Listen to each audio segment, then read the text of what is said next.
हाँ हेलो नमस्कार दोस्तों। आज हम देखने वाले हैं आठवीं डेसुरग। आठवीं की डेसुरग देख सकते हो आप। एक्सीलेंट। मॉडल पेपर कितने हैं उसके अंदर? 10 और कक्षा 8।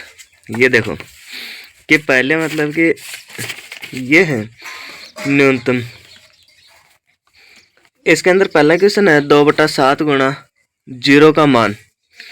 इसमें देखो ये लिखा हुआ है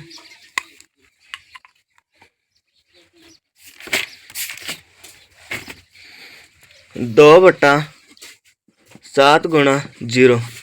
अब हम किसी भी संख्या को 0 से गुणा करते हैं तो क्या आएगा? 0 ही आएगा। तो इसमें क्या है, 2 को क्या करोगे? 0 से गुणा करोगे तो ऊपर की संख्या ऊपर और नीचे की संख्या नीचे। ऐसे गुणा करते हैं 0/1 मान लो। अब क्या होगा, 2 को 0 से गुणा करोगे 0 और 7 को 1 से गुणा करोगे 7। अब 0 के अंदर 7 का भाग लगाओगे तो कितना हो जाएगा? सॉरी 7 नहीं 0। क्या हो जाएगा? 0 हो जाएगा। तो इसके अंदर आपको 0 जहाँ भी ऑप्शन में दिख रहा है वो आपका क्या हो जाएगा? राइट आंसर हो जाएगा। उसके बाद के अंदर दूसरा क्वेश्चन है। दूसरा क्वेश्चन क्या है? समीकरण 3x - 1 = 14। ये आप देखते हो कि ऐसे मतलब कि आपके 2 की प्रश्नावली में मिलेगा क्लास 8 के अंदर। तो 2 के अंदर मिलेगा तो क्या है कि चरपद को एक साइड और अचरपद को एक साइड कर लो। एक साइड करोगे तो ये इधर माइनस का तो इधर आएगा तो प्लस का। 3x = 14 + 1। 3x = 14 के अंदर 1 जोड़ो कितना हो जाएगा? 15। अब ये क्या है, इधर है गुणा में तो इधर आएगा तो भाग के अंदर x = 15/3।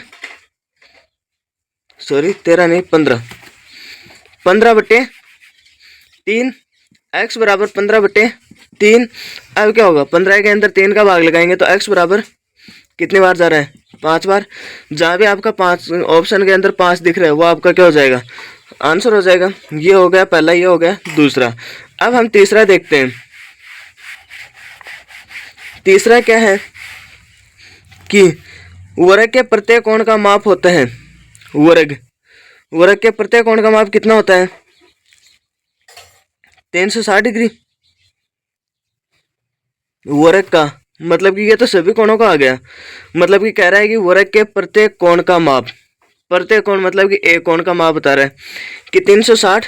360 के अंदर क्या कर दोगे? 4 का भाग लगा दोगे। 4 का भाग लगाओगे तो क्या आएगा? 360 मतलब कि पूरे वर्ग के चारों कोणों का योग है। और इसके अंदर 4 वर्ग के 4 ही तो कोने होते हैं। 4 कोने होते हैं तो 4 का भाग लगा दो। कितनी बार जा रहा है?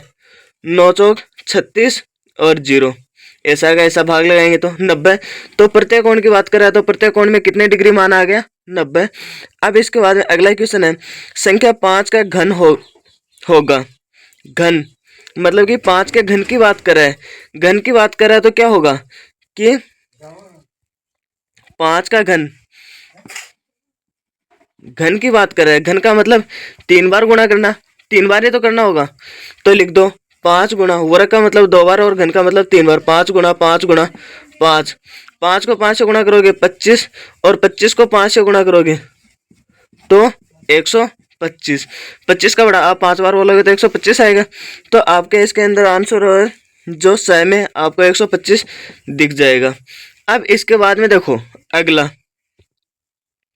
अगला है कि 9 की पूर्ण वर्ग संख्या है। 9 की पूर्ण वर्ग। पूर्ण और किसकी बात कर रहा है? वर्ग की बात कर रहा है। वर्ग घन की बात करता है तो 3 से करते हैं और वर्ग की बात कर रहा है तो 2 से। 9 गुणा 9। 9 को 9 से गुणा करोगे तो कितना हो जाएगा? 81। तो इसके अंदर आपको आंसर में मिल जाएगा 81। तो वो आपका क्या हो जाएगा? सही आंसर हो जाएगा। अब इसके बाद में देखो अंकित मूल्य। आपने ये देखा होगा बट्टा बराबर अंकित मूल्य माइनस क्रय मूल्य प्रश्नावली 7 के अंदर। तो अब इसके अंदर क्या दे रखा है? अंकित मूल्य माइनस विक्रय मूल्य दे रखा है। अंकित मूल्य माइनस विक्रय मूल्य किसका सूत्र है? ये बट्टा का है। तो क्या लगा दोगे इसके अंदर? बट्टा। अब इसके अंदर एक पदीय बीजीय व्यंजक। एक पदीय जिसके अंदर क्या होना चाहिए? एक ही पद होना चाहिए। और हमारे पास क्या नहीं होना चाहिए? 2 पद नहीं होने चाहिए। तो देखो एक पदीय होना चाहिए तो उसके लिए 4x दे रखा है। अब इसके बाद में दे रखा है 4x प्लस 3y। अब इसके बाद में दे रखा है 3x प्लस 2y। अब इसके बाद में दे रखा है 3x प्लस 2y और प्लस 5x। अब देखो ये पहले में दे रखा है, ये दूसरे में, ये तीसरे में, ये चौथे में, ये दे रखा है। ये किसकी बात कर रहा है? किसकी बात कर रहा है? एक पदीय व्यंजक की। एक पदीय जिसके अंदर जहां प्लस और माइनस आ जाता है वहां क्या हो जाता है? दो पद बन जाते हैं। और ये बात कर रहा है कि सिर्फ एक ही पद की बात कर रहा है। तो एक पद देखो, यहाँ प्लस आ गया, दो पद बन गए, यहाँ प्लस आ गया, दो पद बन गए, यहाँ क्या आ गया, दो बार प्लस आ गया, तीन पद बन गए। अब एक पद की बात कर रहा है तो कौन सा होगा एक पद? एक पद आपका हो जाएगा पहला 4x, क्योंकि इसके अंदर कोई भी चिन्ह नहीं आ रहा, तो ये क्या है? एक पदीय है। अब इसके अंदर दूसरा देखो, दूसरा क्वेश्चन है 0.000035 का मानक रूप में व्यक्त कीजिए।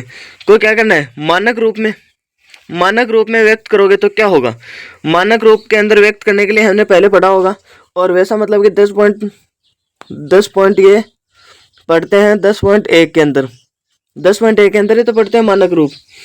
तो इसको मानक रूप में चेंज करोगे तो हम ऐसे तो इसी को गुणा कर नहीं सकते। क्यों नहीं कर सकते? क्योंकि हम गुणा करेंगे तो ये पॉइंट हमें यहाँ चाहिए, तो पूरा पॉइंट आगे आ जाना चाहिए। तो हम ऐसी संख्या से गुणा करेंगे, जिससे गुणा करेंगे उसी का क्या कर देंगे? भाग लगा देंगे। चलो ठीक है, बिंदु गिन लो, 1 2 3 4 5 6, 6 अंक है। तो क्या हो जाएगा?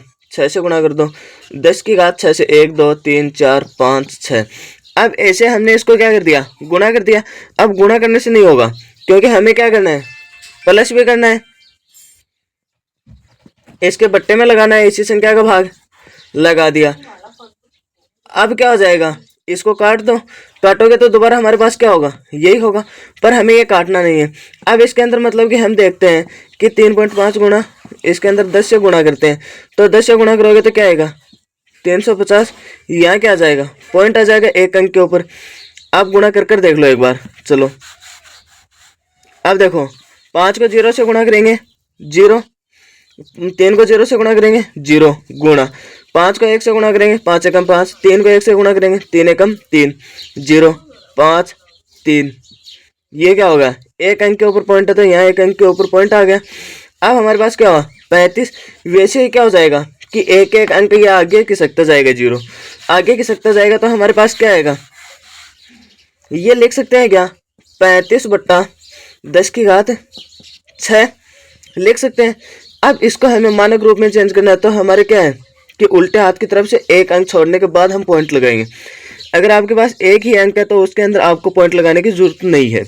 हम यही पढ़ते हैं, और जहाँ हमारे पास किसी संख्या की घात है वो 3 की घात 0 दिख रही है, तो हम इसकी घात की 0 है तो उसका मान कितना हो जाएगा? 0 हो जाएगा। 0 है तो उसके लिए हम क्या मानते हैं? 1 मानते हैं। ये आपके बुक में लिखा हुआ है। तो अब देखो, अब क्या हो जाएगा? ये आ गया 35 बटा 10 की घात 6। अब इसको मानक रूप में चेंज करेंगे तो क्या होगा? 35 गुणा 10 की घात 5 गुणा 10, ये लिख सकते हैं क्या? क्योंकि 5 ये रही और एक ये रही। अब इस 10 का इसके अंदर भाग लगाएंगे तो एक अंक 35 के अंदर 10 का भाग लगाओ, 10 का भाग लगाओगे, 10 दिए 30, 3 बार कितना बचा? 5। भाग नहीं जा रहा, टूट भाग के बिंदु पॉइंट लगाएंगे। पॉइंट लगाने के बाद क्या हो गया? 0 आ जाएगा, और 0 कितने बार आएगा? 5 बार, 50 5 बार हो गया 35। अब क्या हो गया? 3.5, 3.5 बट्टा 10 की घात 5, ये आ गया। अभी आपको ऑप्शन में नहीं मिल रहा है तो क्या करोगे? ये अगर हमारे पास भाग में है तो गुणा में जाएगा, ऊपर जाएगा तो गुणा में जाएगा, तो ये घात है प्लस की है तो ऊपर जाएगी, तो माइनस की 3.5 गुणा 10 की घात -5। ये आपको ऑप्शन के अंदर देखने को मिल जाएगी। ऑप्शन के अंदर आप देख सकते हो, कहाँ मिलेगी? ये देखो 3.5 गुणा 10 की घात -5, ये आपको देखने को मिल रही है। अब इसके बाद में अगला क्वेश्चन है। अगला क्वेश्चन क्या है?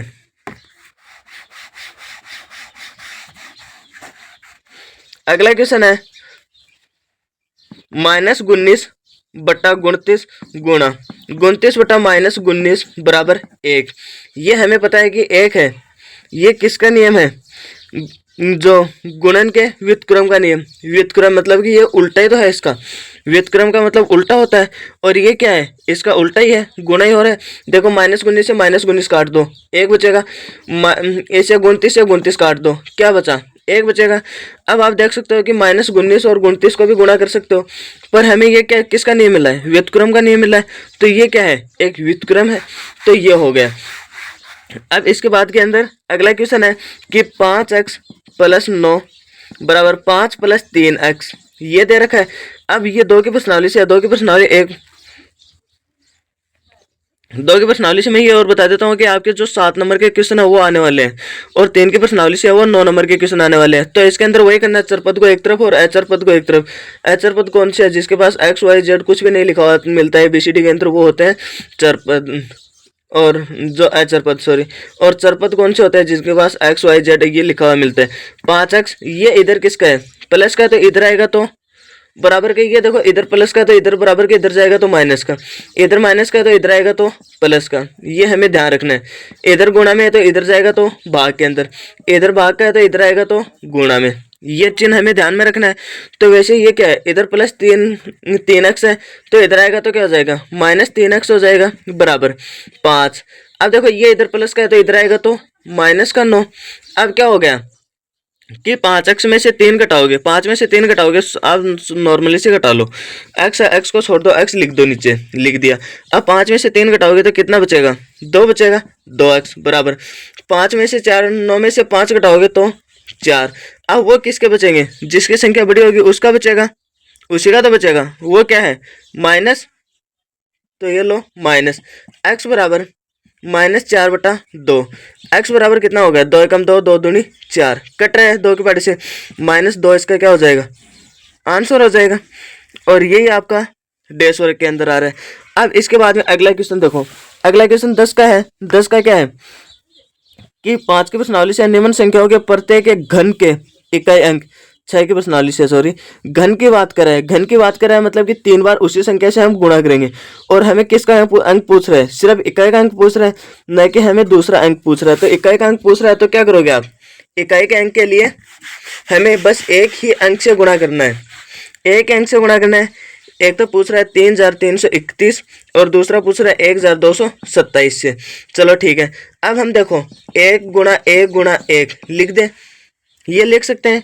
1 को 1 से गुणा करोगे 1, 1 को 1 से गुणा करोगे 1, एक ही आने वाला है, कुछ चेंज थोड़ी होगा। तो इसके अंदर आपका इकाई का अंक वो कितना हो जाएगा, 1। आप लिख सकते हो कि घन के इकाई अंक 1 होगा, ये लिख सकते हो। अब दूसरे में देखो हमें क्या है, 7 गुणा 7, हमें 7 चाहिए, और हमें और से क्या मतलब है, और की बात ही नहीं कर रहा है, सिर्फ एक इकाई का अंक की बात कर रहा है। तो हम इसको सारे को गुणा करेंगे तो हमारे पास बहुत ज़्यादा टाइम हो जाएगा, और इतना टाइम हमें एग्जाम में नहीं मिल पाता है। तो इसके लिए क्या कर दोगे, 7 गुणा 7, 7 को 7 से गुणा करोगे 49 हो गया। अब हमारे को क्या करना है, 49 को 7 से गुणा करना है। तो आप क्या करो, 9 गुणा 7 कर दो, 9 को 7 से गुणा करोगे तो 63, ये तो होगा 7 नाम 63 आएगा। इकाई का अंक कितना हो गया, 3 हो गया। तो आप इसके अंदर लिख दो कि इसके अंदर इकाई का अंक वो कितना है, 3। अगर आप पूरे को गुणा करोगे तो आपके पास 6 हाउसवाइफ लग जाएगी, और 7 का बड़ा 4 बार बोलने पर कितना है, 28। 28 के अंदर क्या कर दोगे, 6 जोड़ दोगे, 6 जोड़ोगे तो कितना हो जाएगा, 34, 343 हो जाएगा। तो इकाई का अंक चाहिए हमें, इकाई का अंक आ गया, यहाँ कितना हो गया, घन के इकाई अंक कितना होगा, 3 होगा, यही है। अब देखो ये आपका हो गया 11 नंबर क्वेश्चन। अब 12 के क्वेश्चन देखते हैं।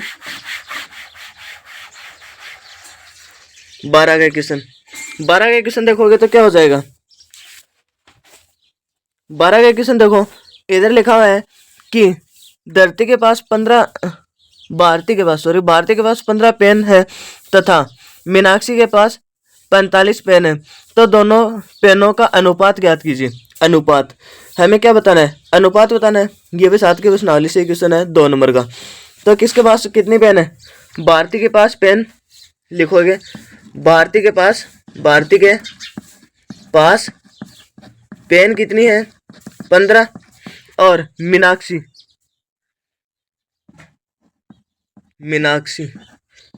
के पास पेन कितनी है 45 ही तो है। अब देखो इसका हमें क्या चाहिए अनुपात चाहिए तो हम इसको बट्टे में लिख सकते हैं 15/45 भाग जा रहा दोनों में 15 का 15 एकम 15 15 30 45 15 एकम 15 15 30 योग 45 3 बार बोलने पर कितना आ रहा 45। तो हम इसको ये लिख सकते हैं कि 1:3। इसका अनुपात क्या है 1:3 है क्योंकि भारती के पास पेन कितनी है 15 और मीनाक्षी के पास पेन कितनी है 45। जिसके अंदर 15 का भाग जाएगा तो कितना अनुपात बचेगा हमारे पास 1:3। अब इसके बाद के अंदर आपके पास है कि कथन को सत्य और असत्य बताना है। तो पहला देखो कि a की घात m 13 में पहला a की घात m प्लस b की घात m का मान कितना है ab की घात m। ये बताना है कि सत्य है या फिर असत्य होगा। तो देखो हम यही पढ़ते हैं अगर घात समान है तो घात को हम कॉमन ले लेते हैं। दोनों में से घात को क्या कर लेंगे कॉमन ले लेंगे और a और b बच रहा है उसको क्या कर देंगे अंदर गुणा कर देंगे। a को b से गुणा करोगे तो a गुणा b लिख सकते हो या फिर ab। ये गुणा भी तो है और ये क्या हो गया सत्य हो गया। अब दूसरा कथन यहाँ बोल रहा है कि 10 की घात 24 के आधार का मान 24 है सत्य या फिर असत्य ये बताना है। 10 की घात 24 का मान 10 की घात 24 का मान की बात करें 10 की घात 24 का मान कितना है आधार है आधार बराबर 24 बता रहे हैं। 24 ये तो इसकी घातांक है आधार तो जो नीचे दिया गया है वो होता है। तो आधार क्या है इसके अंदर 10 है और इसके अंदर घातांक कितनी है 24 है। तो आप इसके अंदर क्या लिख सकते हो कि आधार है वो गलत है। तो ये हो गया गलत। अब देखो सी का क्वेश्चन क्या कह रहा है सी का क्वेश्चन देखो सी का क्वेश्चन बोल रहा है कि -5 और माइनस गुणा। अब देखो आपके पास एक और भी है कि अब आपके पास एक थोड़ा और समझने की जरूरत है। आप समझिए तो इसके अंदर क्या है कि -5 की घात 4 गुणा -5 की घात 2 ये हो गया। अब मैंने ये बताया कि अगर गुणा में हो तो उसकी घात वो क्या करती है जुड़ती है घात को जोड़ते हैं। अगर भाग में है तो उसकी घात को क्या करते हैं घटाते हैं ये बताया था। तो ये आपको निश्चित तौर से याद रखना है। इसका दोनों का आधार है वो क्या है समान है -5 ये लिख सकते हैं कि -5 4 गुणा में है तो क्या हो जाएगा 4 + 2 जुड़ जाएगा। अब देखो -4 में 2 जोड़ोगे तो 6 हो गया। इसके अंदर क्या हो गया -5 की घात कितनी दे रखी है हमें 6 दे रखी है। तो इसके अंदर यह कथन क्या हो जाएगा सत्य हो जाएगा। अगर आपको एक बात और भी ध्यान में रखनी है अगर आपके पास अगर घात है वो अगर संख्या के अंदर है तो आपके जो भी माइनस का चिन्ह आगे होगा वो प्लस हो जाएगा। अगर विषम संख्या के अंदर है तो आगे जो चिन्ह है वो वैसा का वैसा ही रह जाएगा। जैसे आप समझ सकते हो माइनस गुणा माइनस गुणा माइनस गुणा माइनस गुणा माइनस कितनी बार हो गया 5 बार गुणा माइनस माइनस को माइनस से गुणा करोगे प्लस माइनस को माइनस से गुणा करोगे प्लस माइनस को माइनस से गुणा करोगे प्लस। अब देखो प्लस को गुणा करोगे प्लस से तो प्लस और प्लस को गुणा करोगे प्लस से तो प्लस। तो ये किस में बदल गया प्लस। तो अब हम इसको ये भी लिख सकते हैं 5 की घात 6 ये नियम है एक। तो आप ये लिख सकते हो। तो आपका ये कथन है वो क्या है सत्य है।